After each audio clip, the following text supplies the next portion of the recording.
Shalom, selamat pagi saudara.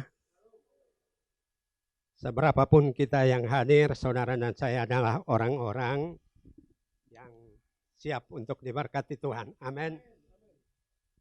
Saya mengajak kita untuk membaca satu firman Tuhan yang saya kira ini sudah terlalu asing bagi kita.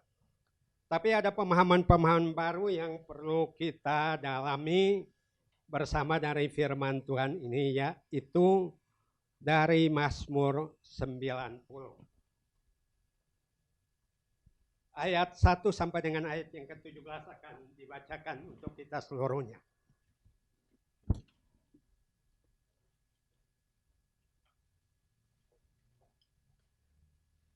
Mazmur 90 ayat 1 sampai 17. Mazmur 90 ayat 1 sampai dengan 17.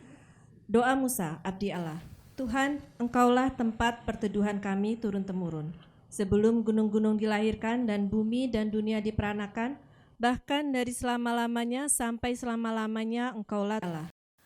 Engkau mengembalikan manusia kepada debu dan berkata, kembalilah hai anak-anak manusia, sebab di matamu 1000 tahun sama seperti hari kemarin apabila berlalu, atau seperti suatu giliran jaga di waktu malam. Engkau menghanyutkan manusia, mereka seperti mimpi, seperti rumput yang bertumbuh, di waktu pagi berkembang dan bertumbuh, di waktu petang lisut dan layu. Sungguh kami habis lenyap karena murka-Mu, dan karena kehangatan amarah-Mu kami terkejut. Engkau menaruh kesalahan kami di hadapan-Mu, dan dosa kami yang tersembunyi dalam cahaya wajah-Mu. Sungguh segala hari kami berlalu karena gemas-Mu. Kami menghabiskan tahun-tahun kami seperti keluh. Masa hidup kami 70 tahun, dan jika kami kuat 80 tahun. Dan kebanggaannya adalah kesukaran dan penderitaan. Sebab berlarunya buru-buru dan kami melayang lenyap. Siapakah yang mengenal kekuatan murka-Mu dan takut kepada gemas-Mu? Ajarlah kami menghitung hari-hari kami sedemikian, hingga kami beroleh hati yang bijaksana. Kembalilah ya Tuhan, berapa lama lagi dan sayangilah hamba-hamba-Mu. Kenyangkanlah kami di waktu pagi dengan kasih setia-Mu, supaya kami bersorak-sorai dan bersukacita semasa hari-hari kami. Buatlah kami bersukacita seimbang dengan hari-hari Engkau menindas kami, seimbang dengan tahun-tahun kami mengalami celaka. Biarlah kelihatan kepada hamba-hamba-Mu perbuatan-Mu dan semarak-Mu kepada anak-anak mereka. Kiranya kemurahan Tuhan Allah kami atas kami, dan teguhkanlah perbuatan tangan kami ya, perbuatan tangan kami, teguhkanlah itu. Bapak Ibu Saudara sekalian, Mazmur ini populer disampaikan kalau tidak pada akhir tahun, pada awal tahun. Dan saya lihat file saya, rupanya saya sudah pernah menyampaikan Mazmur ini di Jalan Sumatera tahun 2015. Nah, tapi pagi hari ini kita akan melihat dari perspektif yang berbeda. Dan Mazmur ini dikatakan adalah Mazmur jilid 4. Mazmur 90 sampai 106 ini Mazmur jilid 4 yang oleh para teolog Ibrani ini disejajarkan dengan kitab bilangan. Jadi ada lima kelompok atau 5 jilid Mazmur yang padanannya sama dengan 5 kitab Musa. Dan ini adalah sepadan dengan kitab bilangan. Dan Bapak Ibu Saudara sekalian, Mazmur sendiri 70-an itu ditulis oleh Daud. Selebihnya oleh Bani Asaf, lalu ada Mazmur orang Gad, Mazmur orang Esrahi, dan orang-orang terkenal seperti Musa ini hanya punya 1 Mazmur. Dan Salomo pun hanya punya 1 Mazmur. Tetapi Mazmur ini sering kali, seperti saya katakan, saya ketika menyampaikan tahun 2015 itu melihat Mazmur ini sebagai Mazmur yang menentukan limit kehidupan manusia. Dan ayat 10 jadi populer, diaminkan di mana-mana bahwa umur kami 70 tahun. Di atas 70 tahun itu serba penderitaan dan sebagainya. Tapi latar belakangnya sebenarnya bukan itu saudara ya. Dan saya ketika membaca ini kembali, Tuhan melakukan perkara yang besar. Bagi saya itu sebabnya saya ingin membagikan Mazmur ini bagi saudara dan saya. Yaitu bahwa Mazmur 90 ini doa Musa. Karena Musa ketika memimpin bangsa Israel di kitab Bilangan itu banyak perkara-perkara yang membuat hatinya sebagai umat Tuhan sedih. Dia melihat realitas, melihat fakta bahwa orang-orang yang keluar dari Mesir ini umurnya tidak lebih dari 70 tahun. 80 tahun juga itu banyak penderitaan. Nah karena itu dia berdoa di sini pertama-tama dia memuji kedaulatan Allah. Sehingga ada orang yang kemudian membuat kesejajarannya dengan pasal 90 ayat 1 dan 2. Dan di sana dia mengatakan apa? Tuhan, engkaulah tempat perteduhan kami turun-temurun. Sebelum gunung-gunung dilahirkan dan bumi dan dunia diperenakan, bahkan dari selama-lamanya sampai selama-lamanya engkaulah Allah. Nah hal yang sama di Mazmur 91 ayat 1 dan 2. Orang yang duduk dalam lindungan yang maha tinggi dan bermalam dalam naungan yang maha kuasa akan berkata kepada Tuhan, Tuhan perlindunganku dan kubu pertahananku, Allahku yang kupercayai. Nah rupanya orang Israel yang dibebaskan dari Mesir menuju tanah perjanjian, ini Mazmur 91 ayat yang kedua ini mulai hilang. Allahku yang kupercayai berubah menjadi Allahku yang kuragukan. Allahku yang tidak seperti janji yang dikatakan bahwa aku akan membawa kamu ke satu negeri perjanjian yang limpah susunya dan madunya. Dan akhirnya apa? Berubah dengan sikap sungut-sungut. Nah itu sebabnya di ayat yang ketiga dikatakan engkau mengembalikan manusia kepada debu dan berkata kembalilah hai anak manusia. Lalu ayat yang kelima, engkau menghanyutkan manusia, mereka seperti mimpi, seperti rumput yang bertumbuh di waktu pagi, berkembang dan bertumbuh di waktu petang dan lain. Nah ayat 7 ini, kenapa ayat 10 muncul itu ada di ayat yang ke-7. Sungguh kami habis lenyap karena murkamu. Jadi orang yang tidak melebihi usia 78 tahun itu Musa melihat karena murka Tuhan. Kenapa Tuhan murka? Mari kita lihat dalam Bilangan 14 ayat 22 dan 23. Bilangan 14, 22 dan 23. Bilangan 14 ayat 22 dan 23. Semua orang yang telah melihat kemuliaanku dan tanda-tanda mujizat yang kuperbuat di Mesir dan di padang gurun, namun telah 10 kali mencobai aku dan tidak mau mendengarkan suaraku. Pastilah tidak akan melihat negeri yang kujanjikan dengan bersumpah kepada nenek moyang mereka. Semua yang menista aku ini tidak akan melihatnya. Mereka ini apa? Menista Tuhan sudah 10 kali. Tuhan hitung ya. Dan mereka inilah yang dimurkai tidak akan sampai 70 tahun. Mereka ini habis lenyap. Kata Musa di dalam doanya. Karena dia menyaksikan kok mereka yang tadinya bersama-sama begitu giat keluar dari tanah Mesir dengan terburu-buru pada malam Paskah. Kok sampai di dataran tinggi Moab, kok ini orang-orang yang tadinya mulai dari awal lenyap semuanya. Karena apa? Telah 10 kali menista Tuhan. Jadi kenapa umur kita tidak lebih dari 70 atau lebih dari 70 itu penderitaan? Apakah saudara sama seperti orang-orang ini? Menista Tuhan. Mengomel, tidak ada ucapan syukur, apalagi pada masa pandemi ini.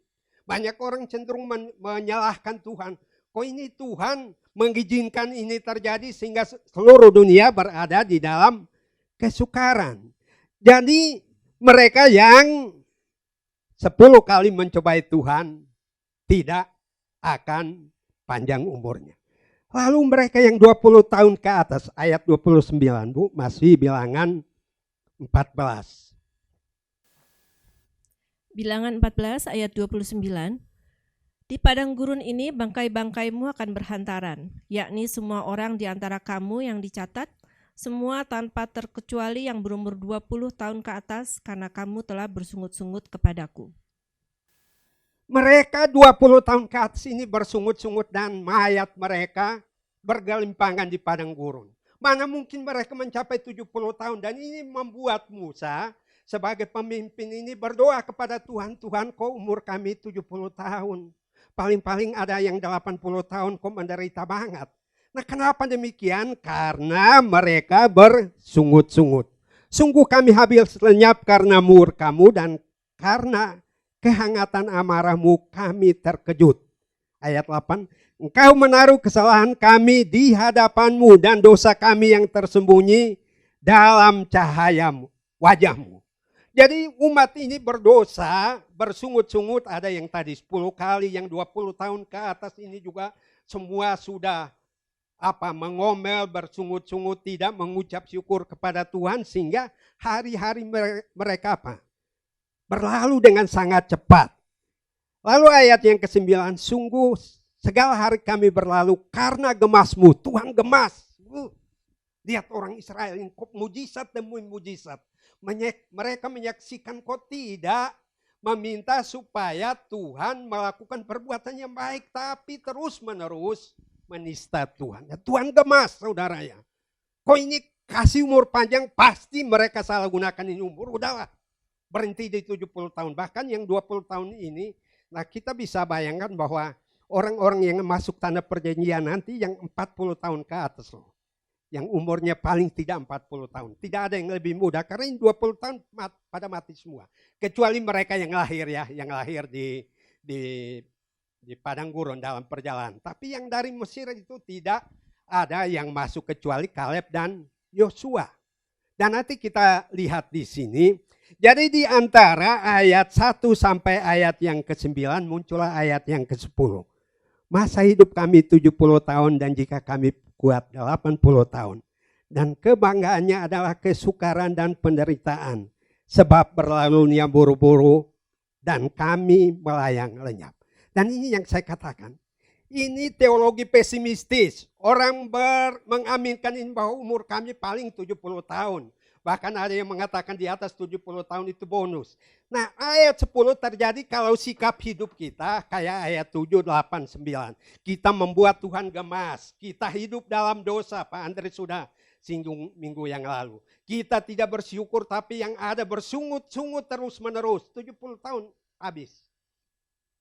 Nah tetapi ayat 11 sampai dengan ayat yang ke-17 ini menjadi tema khotbah kita hari ini, yaitu apa? Restitusi. Saya beri judul itu restitusi. Ini istilah pajak saudara ya. Ini bulan-bulan orang bayar pajak, saya juga laporan pajak pribadi belum selesai. Nah artinya kalau kita bayar pajak ada kelebihan, nanti pemerintah balikin, restitusi. Ada restitusi, dibalikin. Di dalam dunia pertanian, restitusi itu artinya apa? Itu pohon-pohon yang mungkin patah dahannya atau yang orang pakai golok lalu dicacah, itu kemudian keluar getah yang menutup luka itu dan luka itu menjadi pulih. Itu namanya restitusi. Jadi restitusi ini terjadi pada orang-orang yang disebutkan dalam ayat yang ke-11 sampai dengan ayat yang ke-15. Mari Ibu Kanti tolong dibaca kembali.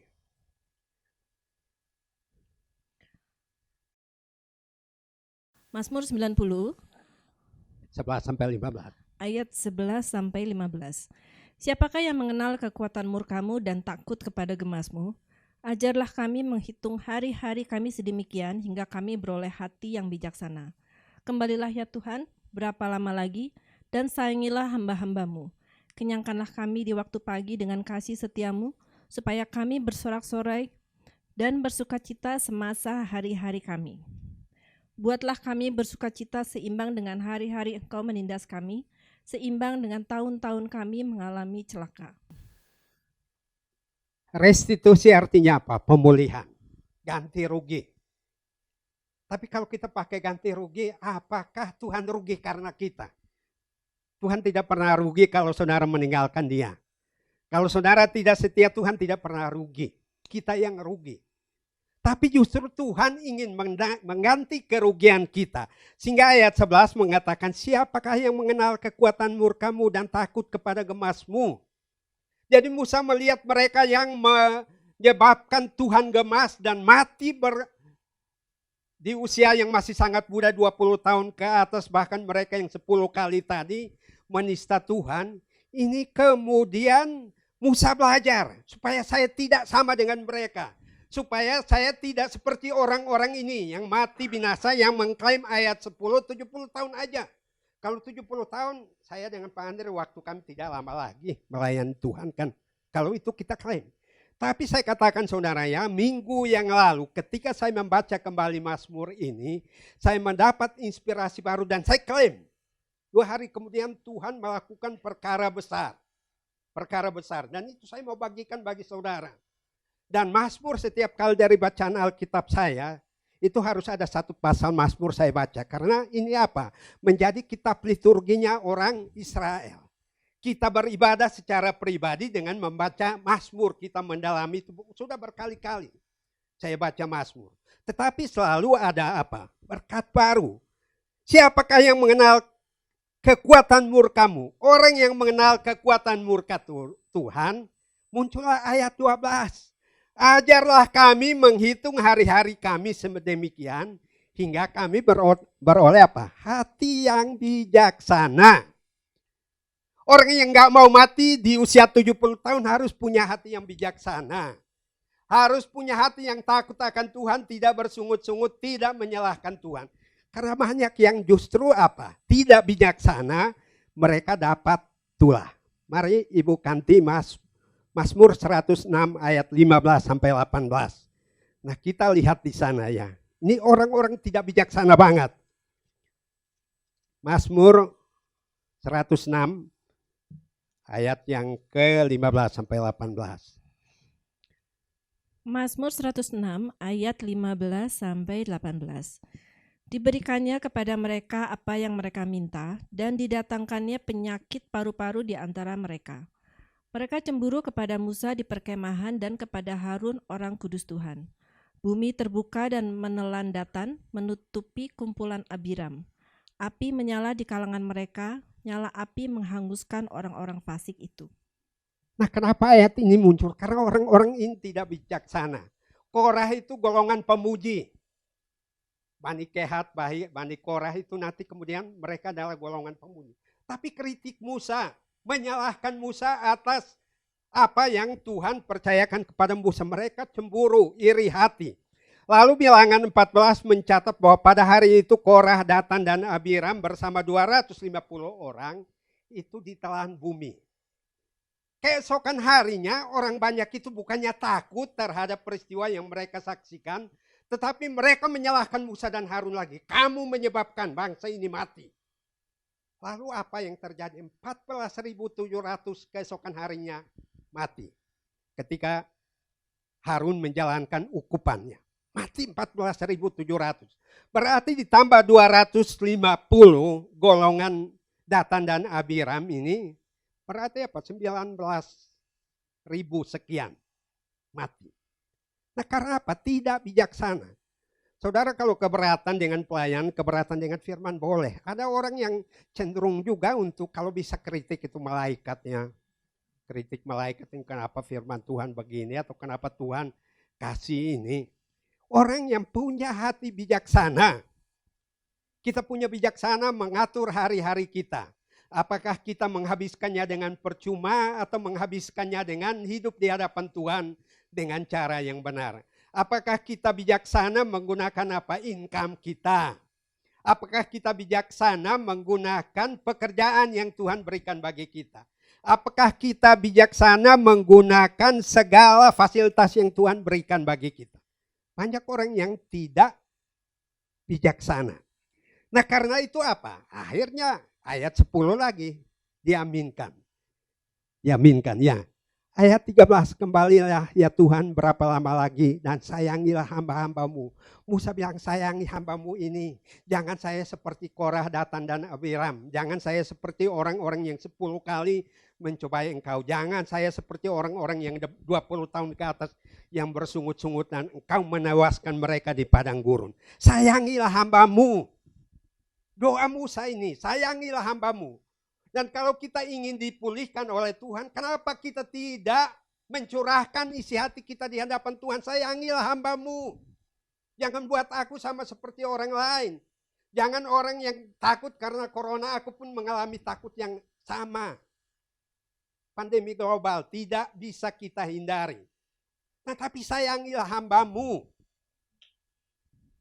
Lalu ayat yang ke-14, kenyangkanlah kami di waktu pagi dengan kasih setiamu, supaya kami bersorak-sorai dan bersuka cita semasa hari-hari kami. Ini kontras banget dengan ayat yang ke-5 dan 6. Engkau menghanyutkan manusia mereka seperti mimpi, seperti rumput yang bertumbuh di waktu pagi, berkembang dan bertumbuh di waktu petang, lisut dan layu.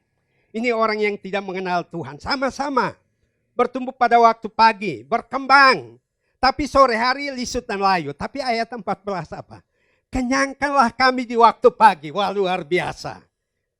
Saudara bangun itu bukan bayangkan, wah hidup saya nanti berkembang, siang juga udah lisut. 70 tahun juga udah enggak berdaya.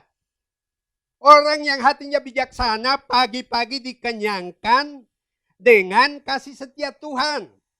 Tuhan memelihara, mencukupkan, mengatur hari itu dengan berkat-berkat yang Tuhan sediakan. Bahkan dikatakan apa? Supaya kami bersorak-sorai dan bersuka cita semasa hari-hari kami. Saudara mau hari-hari saudara penuh dengan malapetaka? Mau penuh dengan tulah? Orang-orang Israel itu keluar katanya 2 jutaan lebih orang. Mati semua di padang gurun. Tidak mengalami apa? Kasih setia Tuhan. Tidak bersorak-sorai. Karena apa? Mulutnya bawel tapi bersungut-sungut. Nyalahin hamba Tuhan. Tahun 2010 saya pulang. Karena lama saya tidak pulang, saya mengucap syukur karena baru selesai studi. Ada seorang paman saya luar biasa. Menguliti saya di depan orang banyak. Harus begini, harus begitulah, kamu baca Alkitab tapi lihat beginilah.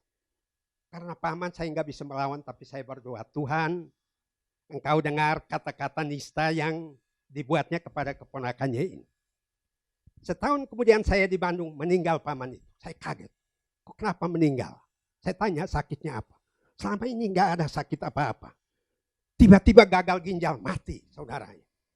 Oh, saya merasa bersalah, jangan-jangan keluh ke saya, Tuhan balaskan ke paman saya.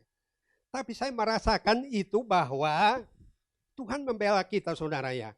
Ketika kita terpojok, ketika tidak berdaya, ketika kita berada dalam lembah kekelaman, ini kita kembalilah ya Tuhan, sayangilah hamba-Mu. Kita tidak ikut bersungut-sungut, tidak membalas dendam, ikut mencurahkan emosi kita kepada orang yang menyebabkan sesuatu yang tidak baik. Itu bukan hati yang bijaksana ya saudara. Bukan hati yang bijaksana. Tapi hati yang bijaksana itu bukan hidup kita tidak seperti rumput. Tapi hidup kita kenyang. Dengan apa? Buatlah kami bersuka cita. Ayat yang ke-15. Ini tema kita. Yaitu apa? Restitusi. Coba saya baca pelan-pelan ya. Buatlah kami bersuka cita seimbang dengan hari-hari engkau menindas kami. Seimbang dengan tahun-tahun kami mengalami celaka. Tuhan mau pulihkan, menggantikan hari-hari saudara mengalami celaka. Tuhan mau menggantikan hari-hari di mana saudara mengalami kerugian. Tuhan mau memulihkan hari-hari di mana kita mengalami masa gelap. Dan apa Musa menyampaikan itu hanya lip service, hanya keluar dari Biblia. Dia sudah mengalami ayat yang ke-15 ini. 40 tahun hidup enak di istana. Tapi 40 tahun kemudian hidup tanpa masa depan. Masa kegelapan bagi Musa di padang gurun Midian. 40 tahun. Dan dia menggembalakan kambing domba milik Yitro. Punya mertuanya, bukan punya dia sendiri. Dan dia tidak pernah membayangkan masa depannya seperti apa. Dan selama 40 tahun itu pun dia buronan. Karena melarikan diri dari Mesir. Nah tapi dia bilang, Tuhan buatlah kami bersuka cita seimbang. Tuhan ingin hari-hari kita seimbang, bukan susah melulu. Ada susah Tuhan mau gantikan supaya kita bersuka cita kembali. Tapi ada orang yang menggaminkan, kok Tuhan saya mau susah melulu ya. Saya kira entah normal atau tidaknya. Buatlah seimbang, dan itu yang saya katakan. Tuhan buatlah seimbang. Ketika saya punya pengeluaran besar misalnya. Istri saya mengatakan duit tinggal sekian. Saya tidak menanggap, saya doa Tuhan tambahin, gantikan pengeluaran yang sudah saya keluarkan. Tapi itu kalau punya hati bijaksana, bukan pengeluaran yang keluar jor-joran, ya boros-boros dan sebagainya lalu minta Tuhan ganti. Tapi kalau kita melakukan itu karena sesuatu untuk kemuliaan Tuhan, mintalah Tuhan seimbangkan, gantikan. Karena kalau tidak saya hidup dalam kesusahan. Dan Musa mengalami itu. 40 tahun kekelaman Tuhan panggil dia untuk melayani usia 80. Nah, apakah ayat 10 tadi Musa bilang kalau 80 sakit-sakitan. Saya selama baca nggak ada Musa sakit-sakitan ya Pak Andre ya. Bahkan 120 masih hiking ya, kuat naik ke atas puncak Pisgah di Gunung Nebo. Pada bulan yang ke-11 tahun yang ke-40. Tinggal sebulan lagi. Dia akan masuk tanah perjanjian. Masih kuat. Masih gagah. Tuhan memulihkan. Seimbang dengan tahun-tahun kami mengalami celaka. Ada tahun-tahun di mana Tuhan mengizinkan kita juga mengalami hal-hal yang tidak enak.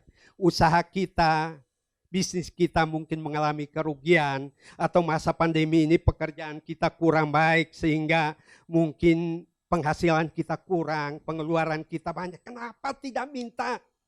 Tuhan pulihkan, buatlah seimbang. Orang kalau di pembukuan itu kan neraca harus seimbang. Ya kan? Makanya saya pakai istilah apa? Restitusi. Supaya Tuhan pulihkan. Dan ini saya katakan 2 minggu yang lalu saya alami. Perkara yang besar. Yang tadinya saya juga sebagai manusia ini merasa gelisah, merasa hilang sukacita. Tapi ketika membaca ini, saya bilang Tuhan buatlah seimbang. Beberapa waktu yang lalu tidak seimbang. Tuhan buat. Dan itu terjadi. Ya, jadi Musa Tuhan pulihkan 40 tahun kekelaman di Midian dengan 40 tahun di hadapan hadirat Tuhan. Menyaksikan mujizat-mujizat. Lalu muncullah doa ini. Kasihan banget saudara-saudaraku, teman-teman yang tadi begitu gegap gempita keluar dari Mesir. Kok mati semua ya Tuhan. Kok usia mereka cuma 70 tahun. Ada 1-2 yang lebih dari 70 tahun kok sakit-sakitan. Dan Mazmur 106 tadi mengatakan apa? Sakit paru-paru mereka. Sakit paru-paru. Nah, karena apa? Hatinya tidak bijaksana. Tidak diberikan sepenuhnya bagi Tuhan. Ya kita evaluasilah. Saya katakan tadi tahun 2015 ya. Ini di Jalan Sumatera. Lalu saya lihat berapa banyak orang yang ingin memulai sesuatu yang baru. Adakah semuanya ada di tempat ini hari ini? Tidak. Tidak saudaranya. Dan kita tidak bedanya dengan orang-orang ini. Euforia pembebasan dari Mesir, tapi itu tidak continuous, tidak dilanjutkan. Berhenti di tengah jalan. Lalu orang-orang yang Tuhan buat harinya seimbang ini luar biasa. Saya baca Yosua 14. Di sana ketika Kaleb mau merebut Hebron sebagai miliknya dia. Apa dia katakan? Umurku 40 tahun ketika Musa mengutus aku untuk mengintai tanah Kanaan. Kan dia dengan Kaleb, Yosua ya. Dua-dua yang orang yang membawa kabar yang benar. Sementara 10 orang lain lagi menyampaikan kabar buruk. Dan mati semua mereka yang menyampaikan kabar buruk. Kaleb usia 40 tahun ketika dia mengintai tanah Kanaan. Lalu Tuhan membuatnya seimbang bagaimana? Kamu sudah 40 tahun ketika 40 tahun melihat tanah Kanaan yang begitu banyak kesuburan, kamu bawa tandan buah anggur dan sebagainya, dan kamu tidak seperti mereka, hati kamu bijaksana. Lalu dia bilang apa? Sekarang aku umur 85 tahun. Aku masih kuat berperang. Izinkan aku merebut Hebron. Waduh. 85 tahun masih kuat berperang. Bukan perang modern seperti kita yang menggunakan semua yang serba modern dan mudah. Perang tradisional harus lari, harus naik kuda, harus mengejar. 85 tahun. Kenapa Tuhan buat seimbang? Kamu sudah melayani Tuhan sejak usiamu 40 tahun. Tuhan kasih lagi berkat bagimu, rebutlah itu. Kemudian keturunannya, menantunya, anaknya, Otniel.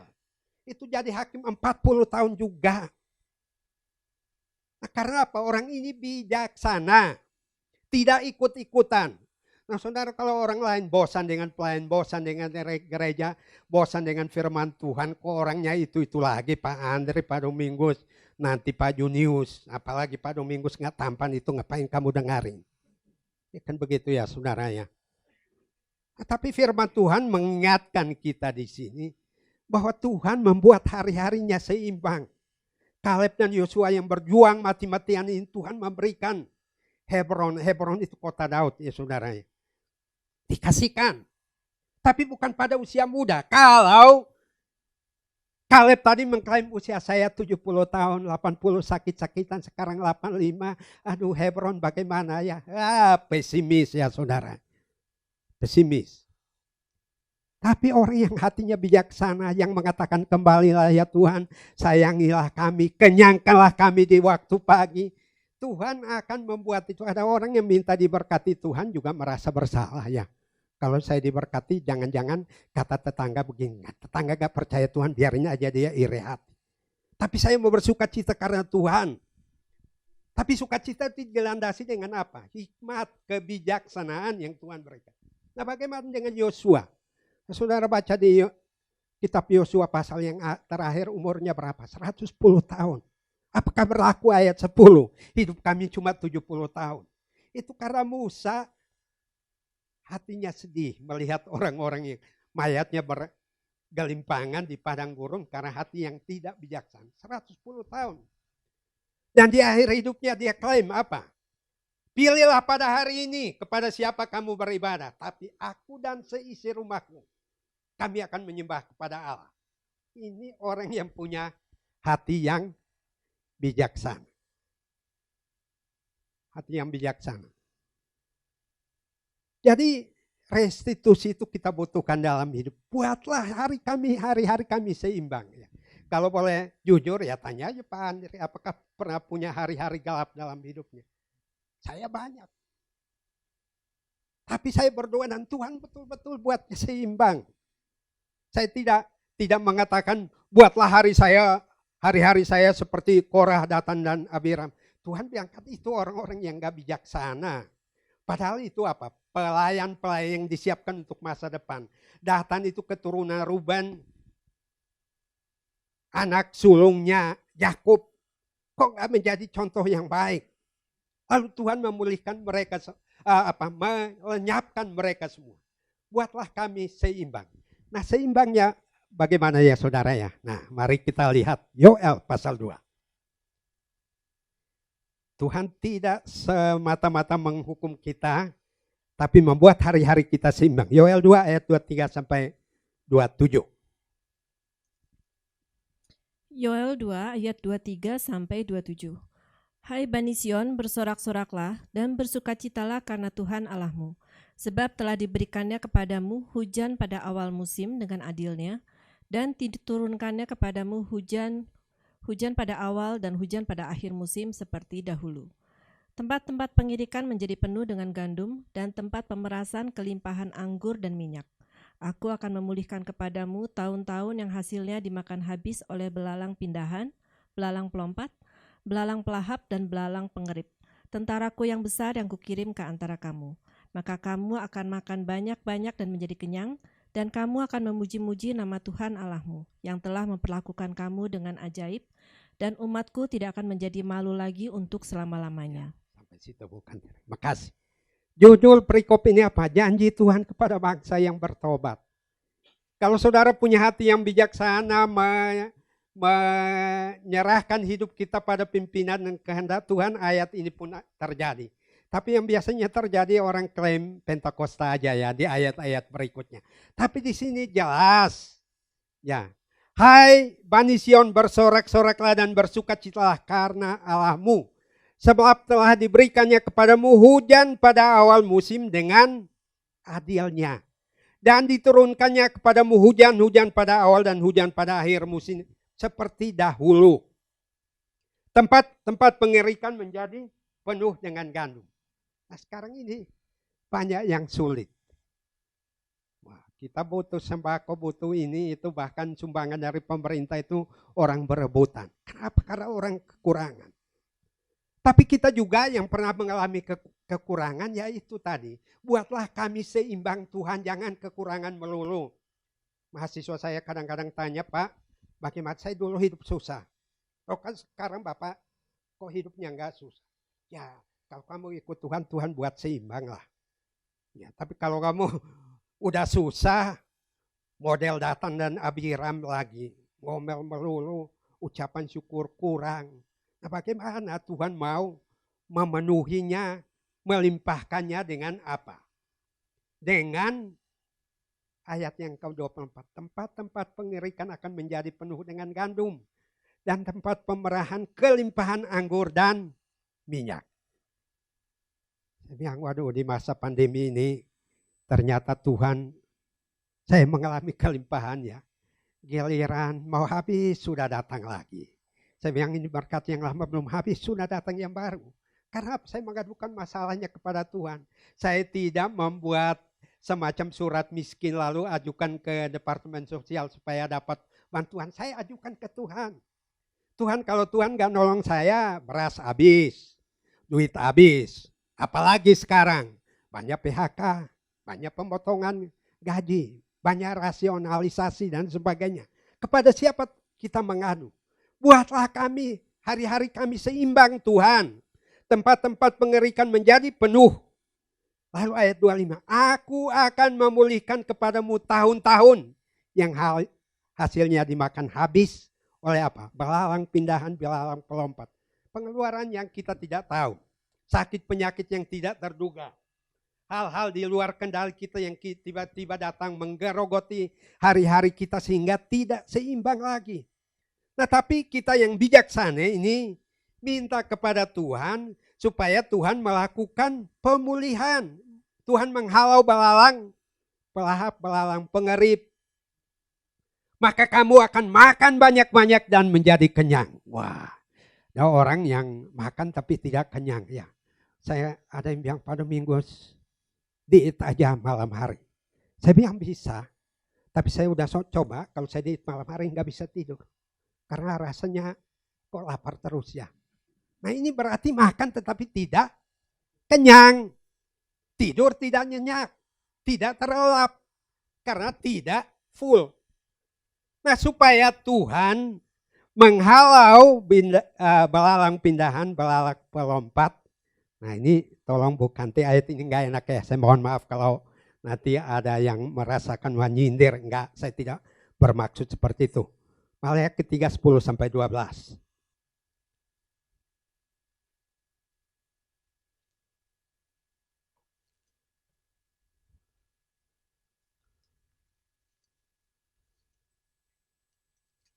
Maliak ketiga ayat 10 sampai 12. Bawalah seluruh persembahan persepuluhan itu ke dalam rumah perbendaharaan, supaya ada persediaan makanan di rumahku, dan ujilah aku, firman Tuhan semesta alam. Apakah aku tidak membukakan bagimu tingkap-tingkap langit dan mencurahkan berkat kepadamu sampai berkelimpahan? Aku akan menghardik bagimu belalang pelahap, supaya jangan dihabisinya hasil tanahmu, dan supaya jangan pohon anggur di padang tidak berbuah bagimu, firman Tuhan semesta alam.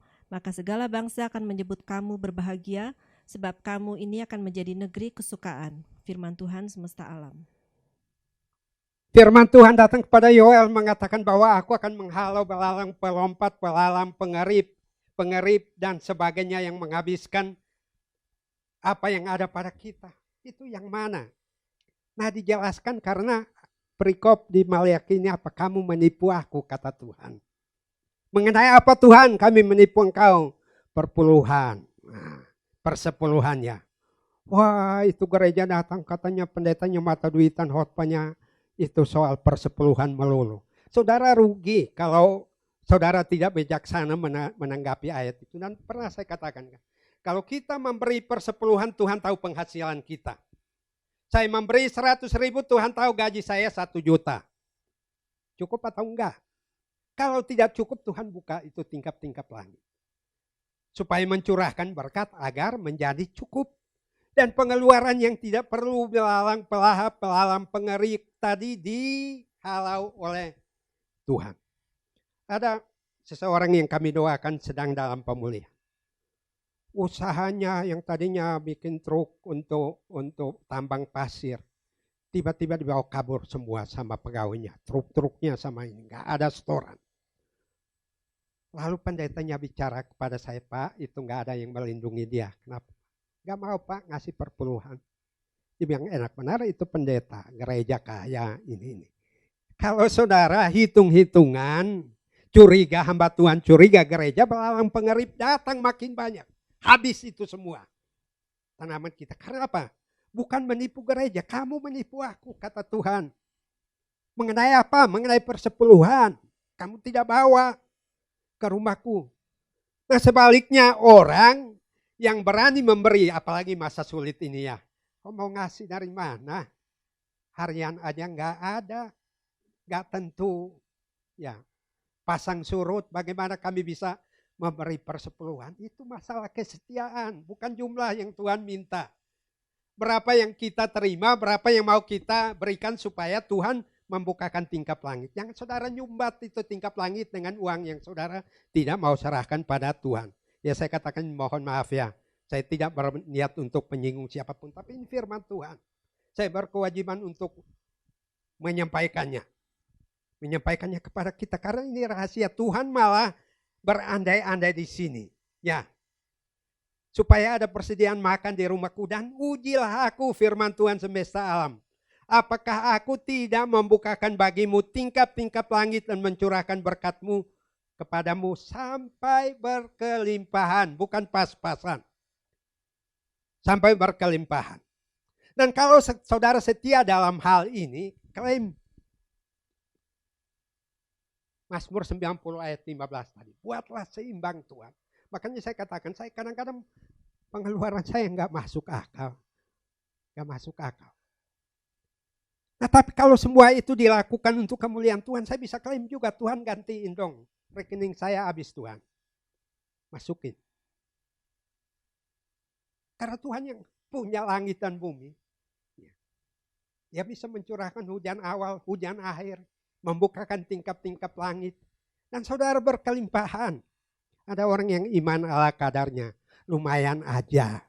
Nah akhirnya beri persepuluhan juga lumayan aja. Wah pengeluaran ini potong ini, potong ini. Ada yang tanya, Pak ini kasih perpuluhan itu penghasilan bersih atau kotor. Saya bilang itu petani dari kebun. Kalau kasih hulu hasil dan itu masih ada tanahnya kotor-kotor di situ. Akar-akarnya pun dibawa. Tuhan memberkati mereka. Saudara hitung-hitungan sama Tuhan. Belalang pelahap datang. Pengerik datang. Pengeluaran yang tidak terduga. Hal-hal di luar ekspektasi kita bisa terjadi. Kalau kita tidak setia. Ayat 11. Aku akan menghardik bagimu belalang pelahap. Supaya jangan dihabisinya hasil tanahmu. Dan supaya jangan pohon anggur di padang tidak berbuah bagimu. Firman Tuhan segala semesta alam. Maka segala bangsa akan menyebut kamu berbahagia. Sebab kamu ini menjadi apa? Negeri kesukaan, firman Tuhan semesta alam. Umat kesukaan tetapi kelakuannya bukan umat kesukaan. Itu sebabnya Tuhan menghabiskan mereka, usia mereka tidak mencapai 70 tahun. Sampai 70 ke atas pun itu sudah sakit-sakitan dan sebagainya. Dan saudara lihat Mazmur 91 yang sekarang ini orang bilang Mazmur Corona. Ya saya bersyukur kemarin akhir tahun saya dapat ayatnya di apa itu masker itu apa. Mazmur 91 14 sampai 16. Apabila hatinya melekat kepadamu, saya bilang selama ini melekat Tuhan, saya klaim janjimu, gantiin dong Tuhan. Saya banyak kerugian. Hatiku melekat pada Tuhan, saya boleh mengklaim firman Tuhan. Tetapi kalau saudara melihat itu hanya limit waktu, lalu limit di dalam penghasilan kita, limit di dalam kita melayani Tuhan dan sebagainya, saudara rugi. Berani enggak? Buatlah hari kami seimbang Tuhan. 2 tahun saya mengalami kerugian, gantiin dong Tuhan dengan 2 tahun. Tuhan bilang cicing wae. Itu urusan saya. Nah karena itu saudara yang dikasihi Tuhan, nah kemudian kalau Tuhan memberkati kita ini tidak musiman. Mazmur 90 ayat 16 sampai 17 ayat terakhir ya.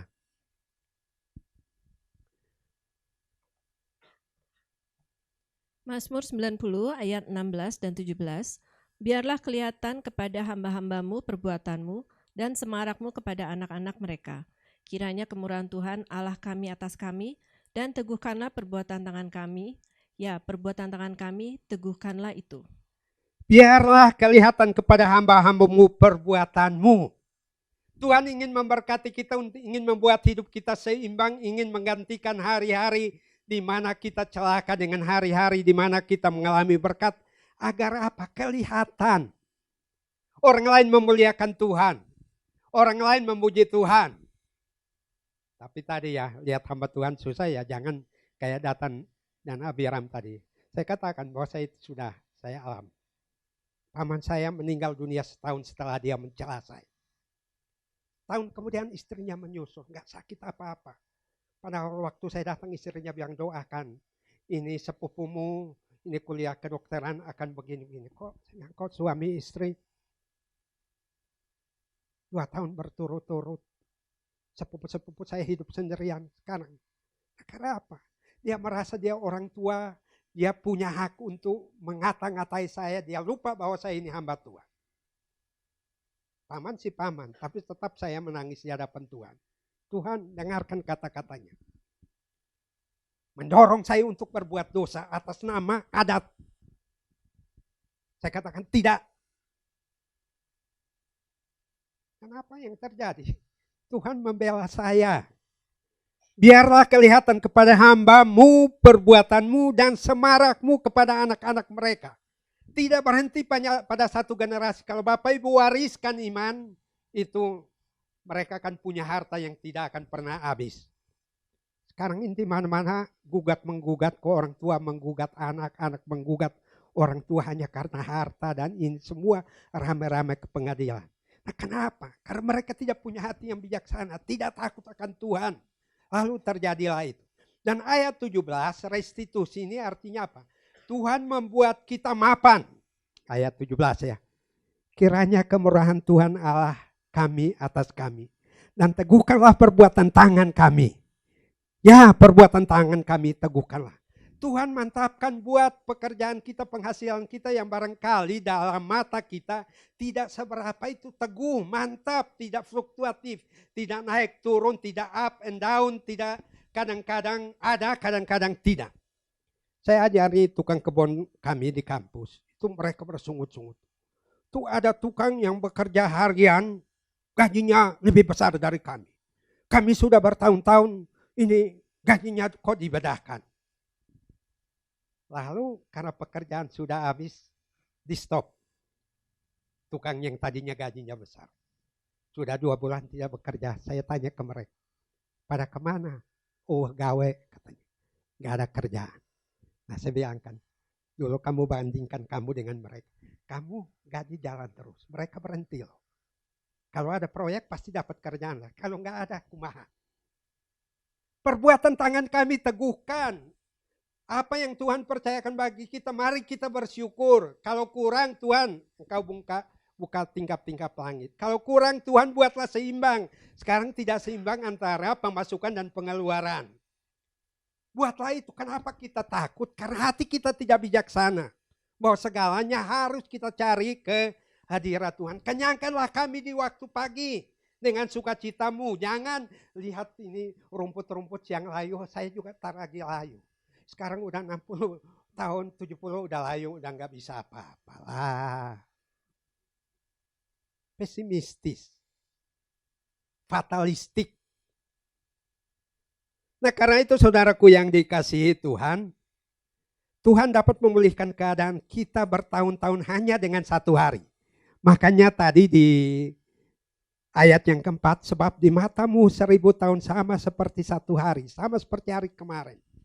Korah, Datan dan Abiram itu udah capek-capek keluar dari Mesir sampai ke Tabera, Kadesi Barnea. Dalam 1 hari bumi terbuka menelan mereka. Tapi juga sebaliknya, kesusahan kita yang bertahun-tahun Tuhan bisa pulihkan dalam 1 hari. Tuhan bisa pulihkan dalam 1 hari karena Tuhan itu ajaib. Hari-hari kita yang gelap itu Tuhan bisa pulihkan dalam sehari.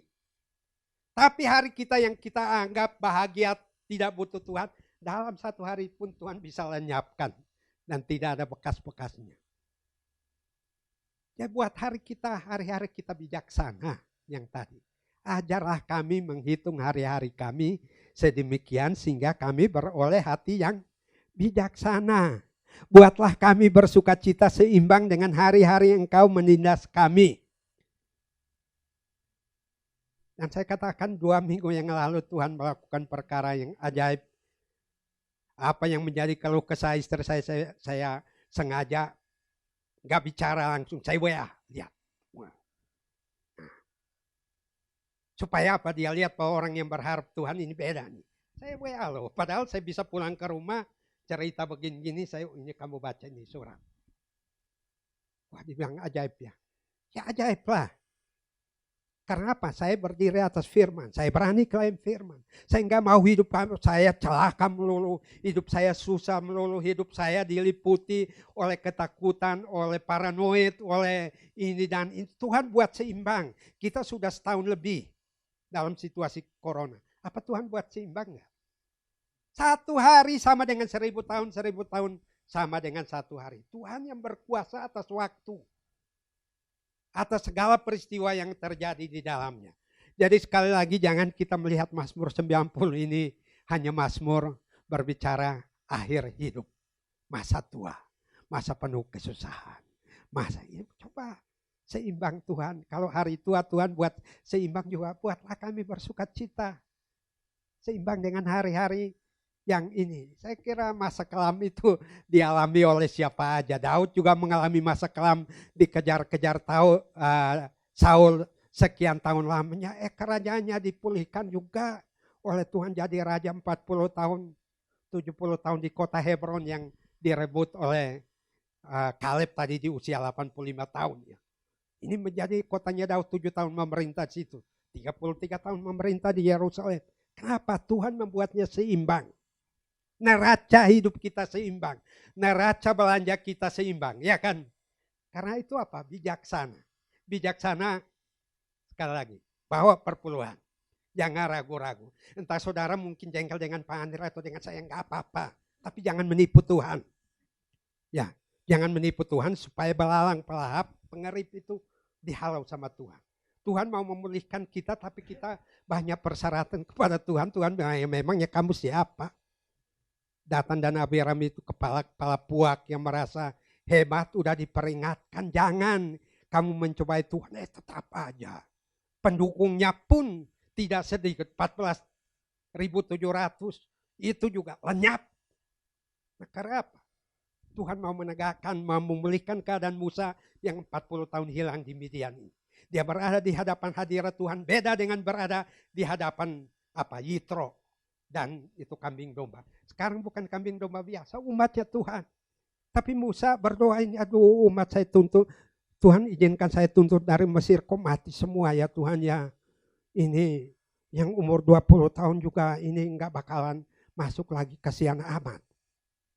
Ya, nah sehingga hari-hari yang dilalui dengan hati yang bijaksana menyebabkan restitusi. Menyebabkan keadaan kita dipulihkan, menyebabkan hidup kita seimbang, menyebabkan apa yang hilang dari kita digantikan oleh Tuhan. Tadi saya katakan Tuhan gak rugi, kita yang rugi. Tapi justru kerugian kita digantikan oleh Tuhan, dipulihkan, direstitusi oleh Tuhan. Apa gak enak banget punya Allah. Sukacita berkelanjutan, ayat 16 tadi. Biarlah kelihatan kepada hamba-hambamu perbuatanmu. Dan semarakmu kepada anak-anak mereka. Wah, semarak bukan hidup yang layu tadi. Ya saudara kalau mau aminkan hidup saya seperti rumput ya aminkanlah. Saya mau mengaminkan hari-hari di mana Tuhan buat seimbang. Karena yang pekat-pekat itu sudah saya lewati. Sakit itu di sini. Ya kan? Sukacita berkelanjutan. Perbuatan tangan kita diteguhkan.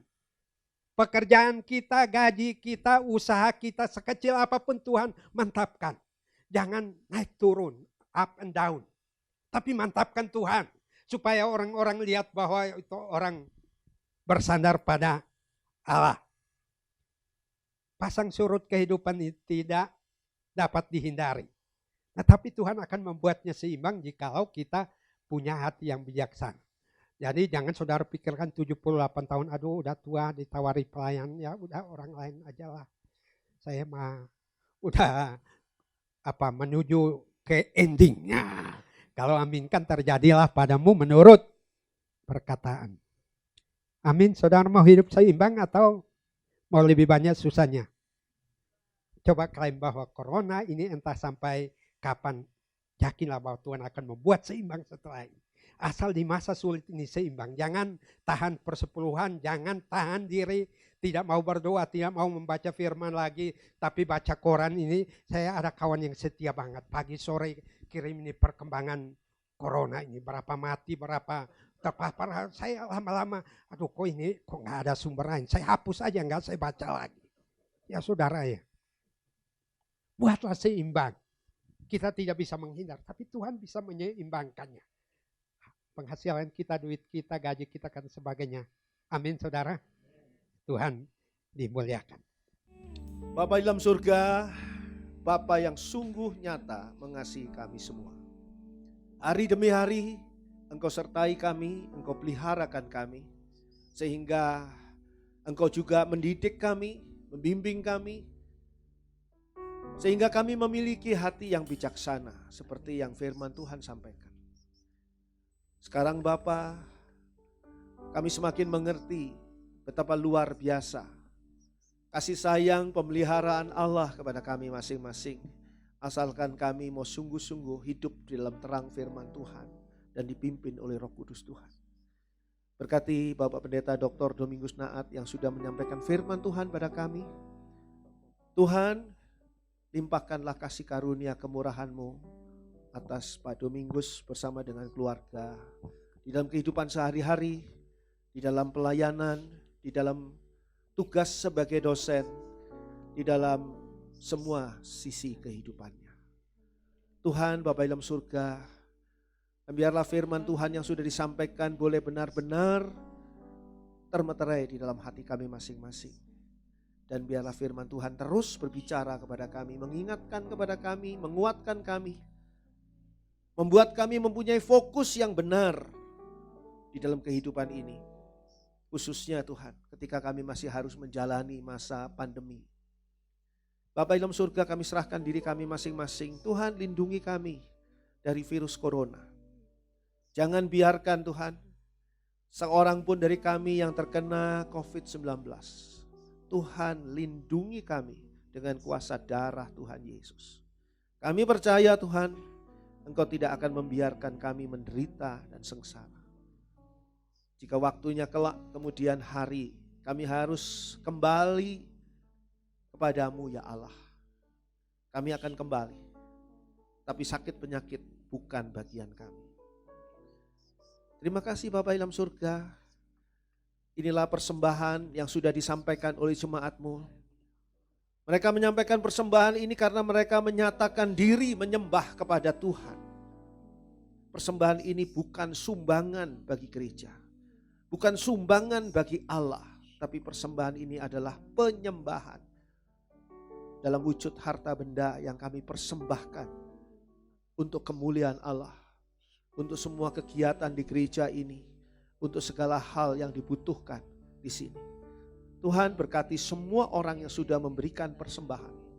Balas Tuhan dengan berkat Tuhan berlipat kali ganda dibandingkan dengan besar persembahan yang sudah mereka sampaikan. Nyatakan kasih-Mu Tuhan. Terima kasih Bapa.